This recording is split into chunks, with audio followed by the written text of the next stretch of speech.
My father was a Teamster. My father was a Teamster.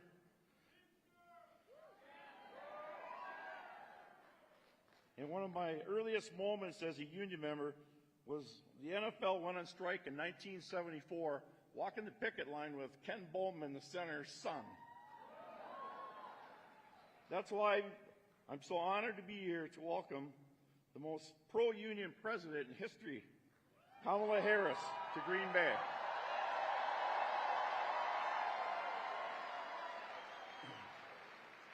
Vice President Harris has always put workers first and held corporations accountable.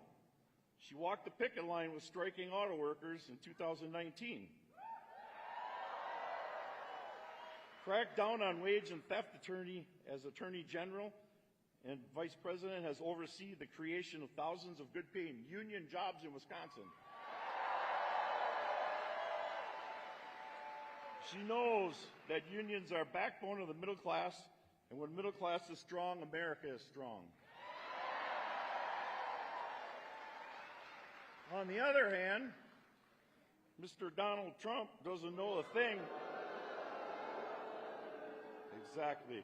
He doesn't know a thing about working people. He gave massive tax breaks to companies to create incentives for companies to ship their jobs overseas. Ooh. He tried to gut workers' rights.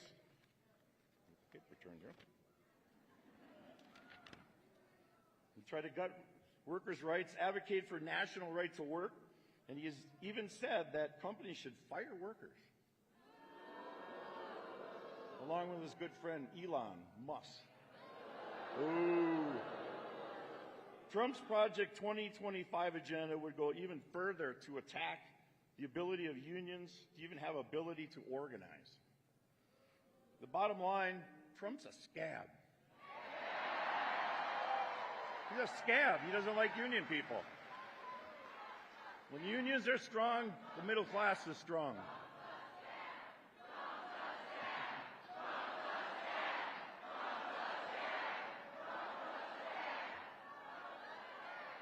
A second Trump term is too big of a risk. That's why in November, my union brothers and sisters will work hard and across the country to defeat Donald Trump and send Vice President Harris and Governor Walz to the White House.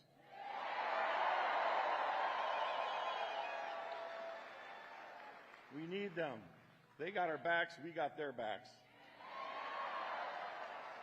And now I'm incredibly honored to introduce a lifelong champion, union workers, our President of the United States, Kamala Harris.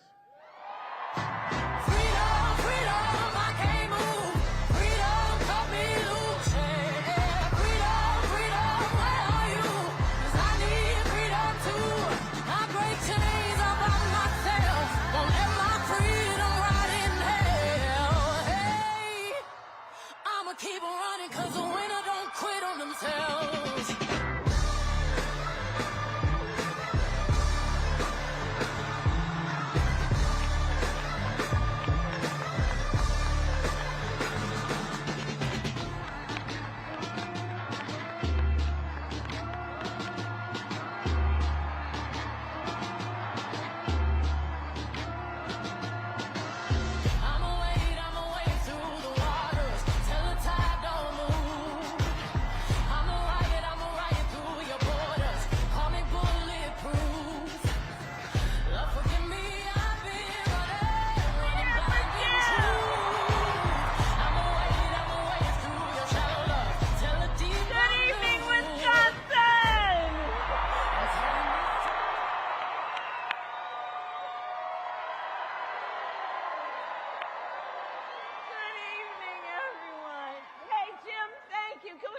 Jim again.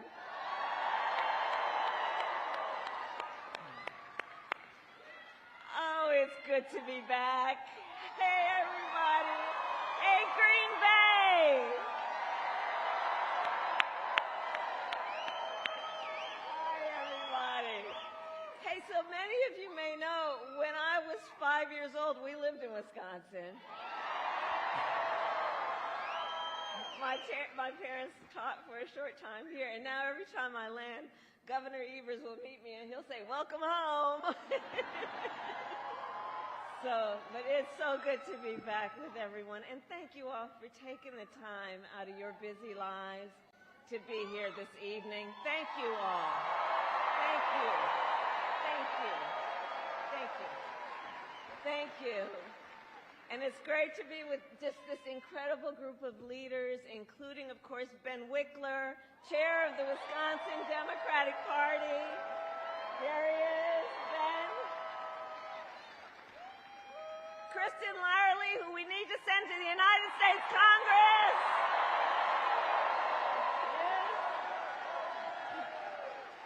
And Green Bay, let's reelect someone who has spent her career fighting for Wisconsin families and manufacturing right here in Wisconsin, your Senator Tammy Baldwin.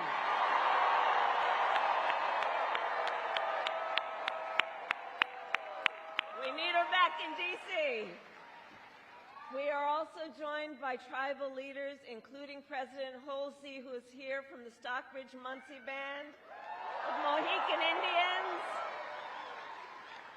And I will say, Madam President, that I strongly believe that the relationship between tribal nations and the United States is sacred, and that we must honor tribal sovereignty, embrace trust and treaty obligations, and ensure tribal self-determination. And as President, I will defend those principles.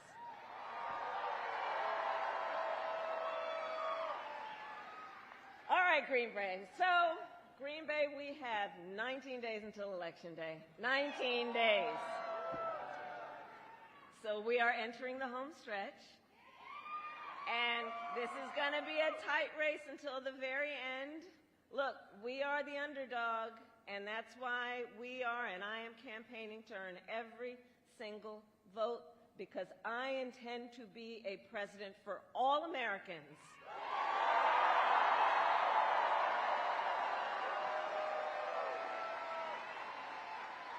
No matter their political party, where they live, or where they get their news.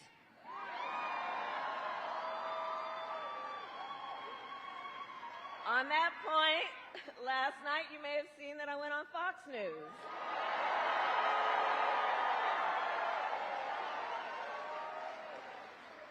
Meanwhile, Donald Trump joined a Univision town hall yesterday, where a voter asked him about January 6th. Okay, now we here know January 6th was a tragic day for our country. It was a day of terrible violence with attacks on law enforcement. 140 law enforcement officers were injured that day. Law enforcement officers were killed that day. And what did Donald Trump say last night about January 6th? He called it, quote, a day of love.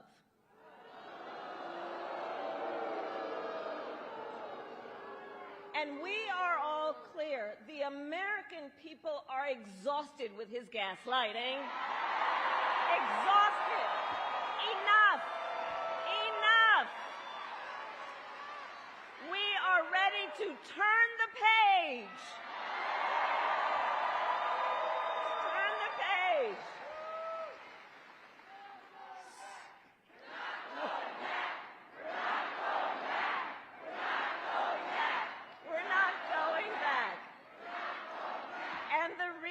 Wisconsin is because we know this election is about two very different visions for our country.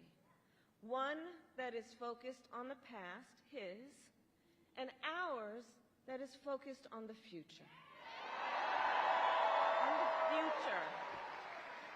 Because we know America is ready for a new way forward, ready for a new, optimistic generation of leadership. All of us. It's all of us. Which is why Democrats and Republicans and independents are supporting our campaign. In fact, yesterday, over 100 Republican leaders from across the country joined me on the campaign trail. including some who had previously served in Trump's administration.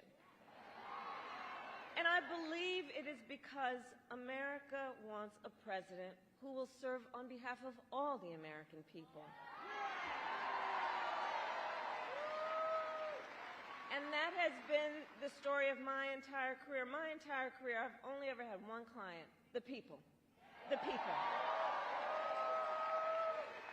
As a young courtroom prosecutor, I stood up for women and children against predators. As an attorney general of California, I took on the big banks and fought to deliver $20 billion for middle-class families that faced foreclosure. I stood up to veterans and stood up for veterans and students being scammed by big for-profit colleges. You know who else who ran a big for-profit college? Let's not forget. And I stood up for those veterans and students who were being scammed by for-profit colleges that were trying to rip them from their dreams and charge them, producing nothing in return. I have stood up for workers who have been cheated out of the wages they were due. I have stood up for seniors who are facing elder abuse. And as president, I will always fight for the American people. I will always fight for the American people. And together, we will build a brighter future for our nation. Together.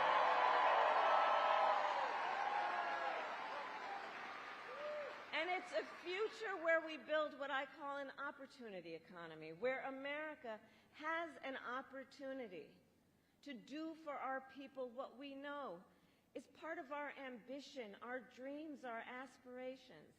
An opportunity economy where everyone has an opportunity to own a home, to build wealth, to start a business. Under my plan, we will bring down the cost of housing, including with a $25,000 down payment assistance so you can just get your foot in the door. You'll do the hard work of saving up and paying that mortgage, but let's be honest. You know, the American dream, well, that was real for generations past, but not so much within the reach of people right now. And we got to deal with the real challenges that people are facing right now if we're going to invest in the future. Part of my plan is about helping entrepreneurs start and grow small businesses.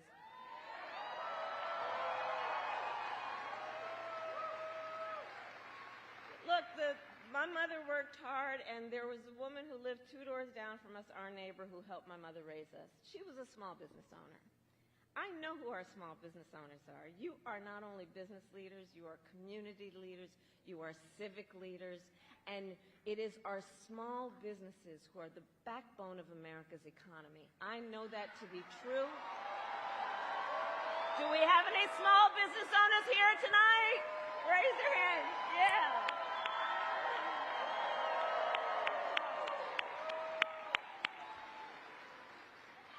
Under my plan, we will expand Medicare to cover home health care for seniors. Again, this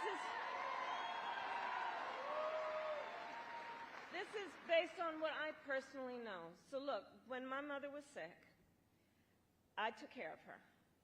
And one of the things for anyone who is in that situation or has been, you know what it's like. It's about cooking for folks in a way that hopefully they'll want to eat. It's about trying to find the clothes that won't be too rough on their skin. It's about trying to, from time to time, think of something that can put a smile on their face or make them laugh. It's about dignity. It's about dignity. But the reality is, it is expensive if you don't have the ability to do it. It is expensive to try and bring somebody in, and far too many people then have to quit their job to try and take care of their elder relatives. And that's not right. That's not right. And so we also know there are so many people in what we call the sandwich generation, right, who are raising young children while you're taking care of your parents. And it's almost impossible to do it all. So my point is this. Either, under the current system, you pay down and lose all your savings so you can qualify for Medicaid, or, you know what I'm saying, either you have to give it all up and to be able to qualify for Medicaid, or you're going to have to quit your job or somehow figure out how you can afford to bring in help. So my plan is that instead, we're going to have Medicare cover home health care for those who need it.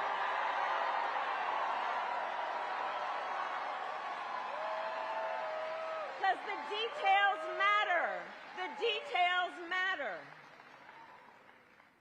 In an opportunity economy, here's how I see it. We must create good-paying jobs that are available to all Americans and not just those with college degrees. Okay? Because here's the thing, a college degree is not the only measure of the skills and experience of a qualified worker.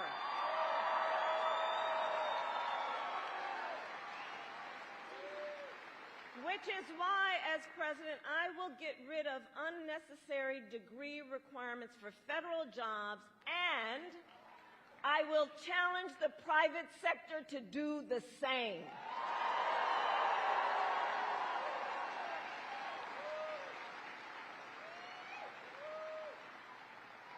And we will lower costs on everything from health care to groceries and take on corporate price gouging. I've done it before, and I will do it again.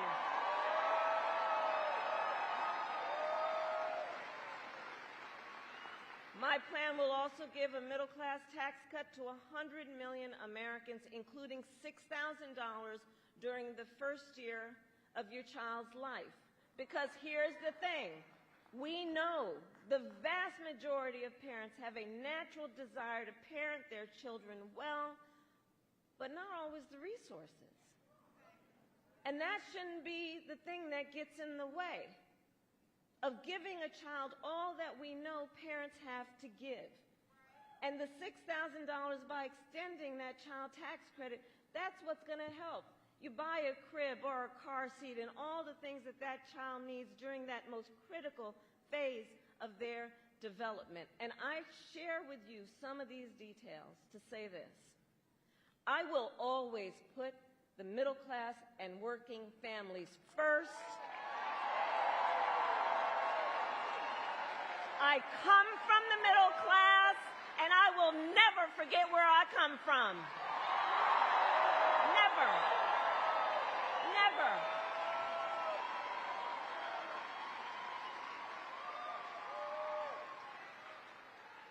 Now, Donald Trump has a different plan. Just Google Project 2025. You know, I mean, I keep saying this, but I can't believe they put that thing in writing. You know, and they didn't just put it in writing. They bound it, and then they handed it out. And if you read it, look, it's a detailed and dangerous blueprint for what he will do if he is elected president. You know, many of you have heard me say, I do believe that Donald Trump is an unserious man, but the consequences of him being president again are brutally serious. Brutally serious. Because here's the thing, Donald Trump will give tax cuts to billionaires and big corporations just like he did before. He will cut Social Security and Medicare and get rid of the $35 cap on insulin for seniors. Check this out when you look at Project 2025. He will make it easier for companies to deny overtime pay for workers. And he will impose what I call a Trump sales tax, which is at least a 20% tax on everyday basic necessities, which economists have estimated will cost the average American over $4,000 more a year. And on top of all of this, Donald Trump intends to end the Affordable Care Act. And he has no plan to replace it. So you watch the debate. He has, quote,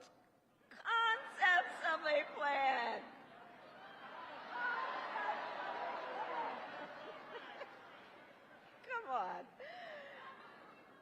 But again, it's a serious issue because here's the thing. He's going to then threaten health insurance coverage for 45 million Americans based on a concept and take us back to when insurance companies were denying people with pre-existing conditions. You remember what that was?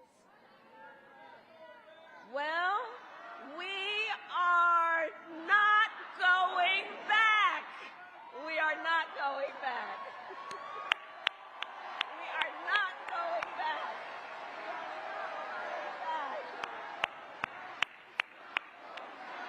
We're not going back. We're not going back.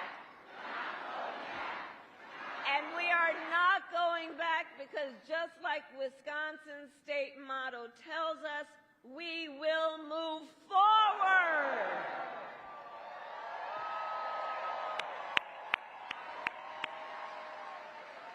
Because ours is a fight for the future, and it is a fight for freedom. Like the fundamental freedom of a woman to make decisions about her own body and not have her government tell her what to do. And no matter how he'd like to gaslight us, we are clear about how we got here. Donald Trump hand-selected 3 members of the United States Supreme Court with the intention that they would undo the protections of Roe v. Wade, and they did as he intended. And now in America, 1 in 3 women live in a state with a Trump abortion ban. And you've heard the stories, awful stories, painful stories, of the experiences people have been having since that came down. I mean, think about it. Some of these states, there's no exception even for rape or incest, which means telling a survivor of a violation to their body that they have no right to make a decision about what happens to their body next. That's immoral.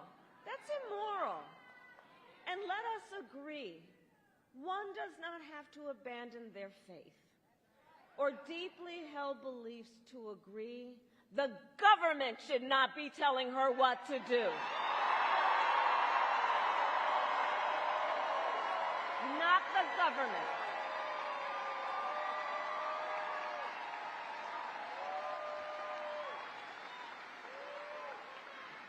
And it is my pledge to you, when Congress passes a bill to restore reproductive freedom nationwide, as President of the United States, I will proudly sign it into law. Proudly sign it into law. Proudly. That's why you got to get Tammy back to the Senate, by the way. Okay? Now, Donald Trump has a very different view on reproductive freedom. And he refuses continuously to acknowledge the harm he has caused. See for yourself. Let's roll a clip. I will protect women at a level never seen before. You will be protected, and I will be your protector. You will no longer be thinking about abortion. Everybody wanted it, and I did it. Because for 54 years, they were trying to get Roe v. Wade terminated, and I did it. And so the women thing, I did a great thing long term, and I think they'll understand, on the Roe v. Wade. I did a great thing. I want to talk about IVF. I'm the father. You don't hear that every day. I'm the father of IVF.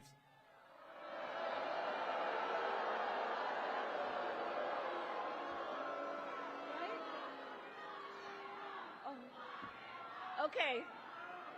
The courts will take care of that. Let's take care of November. Okay? We'll take care of November. Now, I mean, seriously. So, first of all, no, Donald, everybody did not want Roe v. Wade to be overturned. Women are dying of sepsis because they cannot get the health care they need. They did not want this. Couples just trying to grow their family are being cut off in the middle of IVF treatments. They did not want this. And now, I mean, it just gets more unbelievable sometimes. And now the man calls himself the father of IVF? I mean, what does that even mean?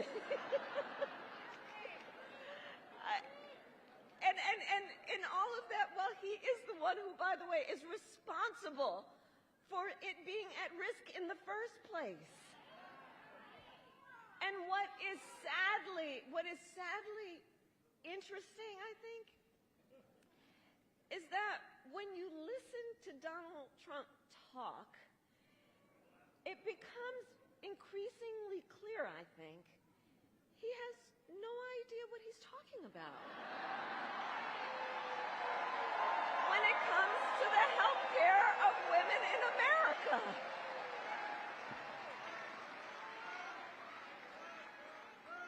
And across our nation. Again, because this is serious, right? You know, this is why you all are here and spending so much time when you could be doing other things. Listen, across our nation, we are witnessing a full-on assault on other and additional hard-fought, hard-won freedoms and rights, like the freedom to vote. You see what's happening around our country. Attacks on the freedom to join a union. Attacks on the freedom to just be safe from gun violence. Attacks on the freedom to love who you love openly and with pride.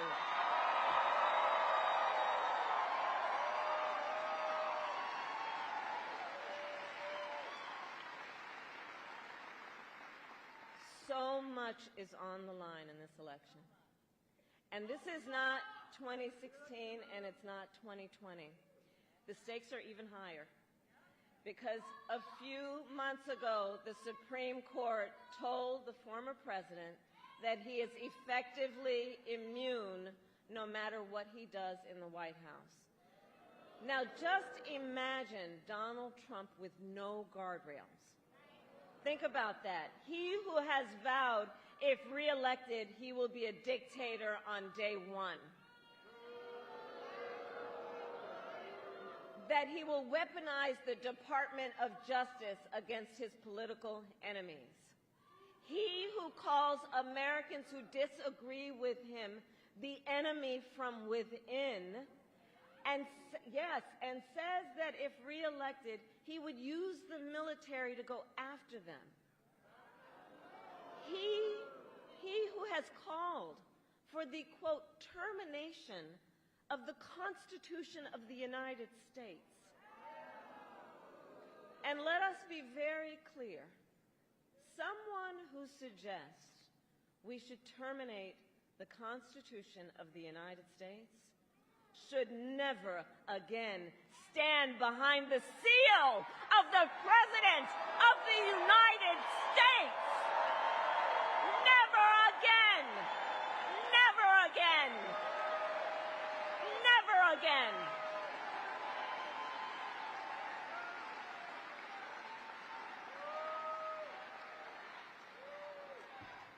So Wisconsin, it comes down to this. I know we are all here together because we know what is at stake. And we are here together because we love our country. We love our country. And I do believe it is one of the highest forms of patriotism, of an expression of the love of our country to then fight for its ideals and to fight to realize the promise of America. And that's what we are doing.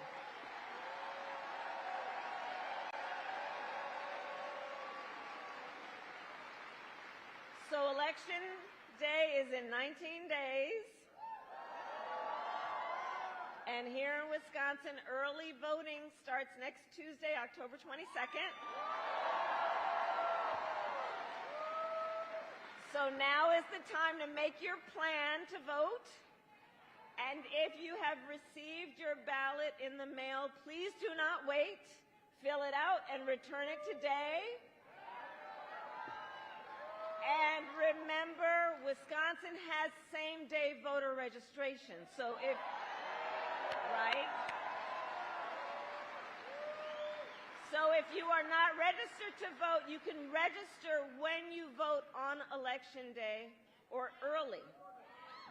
Because, folks, the election is here. And so we know we need to organize, we need to energize, we need to mobilize. And we got to remind everybody, your vote is your voice, and your voice is your power. In a democracy, it still remains true that each individual has the power. Each individual has the power to weigh in on this. And so, Wisconsin, today I ask you, are you ready to make your voices heard?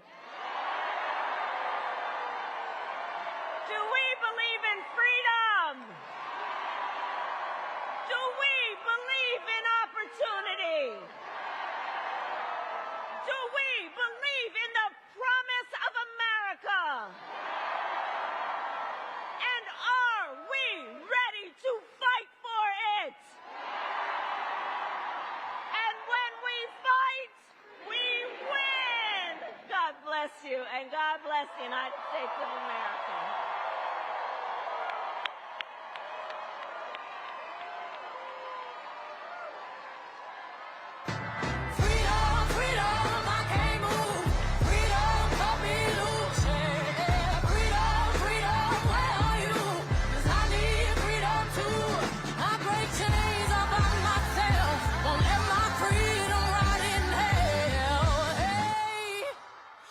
Keep on running, 'cause the winner don't quit on themselves.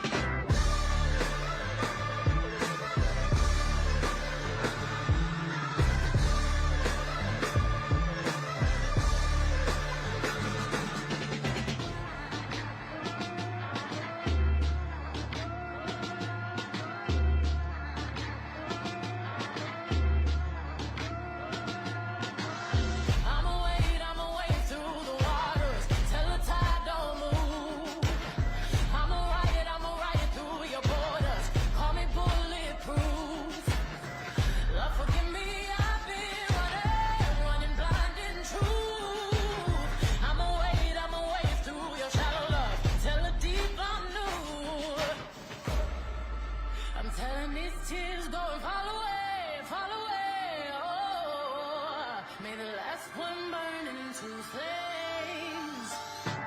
Freedom, freedom, I can't move. Freedom, cut me loose, yeah. Freedom, freedom, where are you? 'Cause I need freedom too. I break chains all by myself, won't let my freedom rot in hell. Hey, I'ma keep on running, 'cause the winner don't quit on themselves.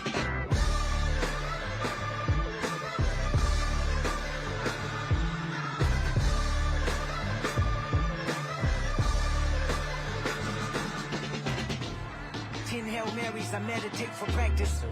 Channel 9 News tell me I'm moving backwards. 8 blocks left, death is around the corner. 7 misleading statements, but my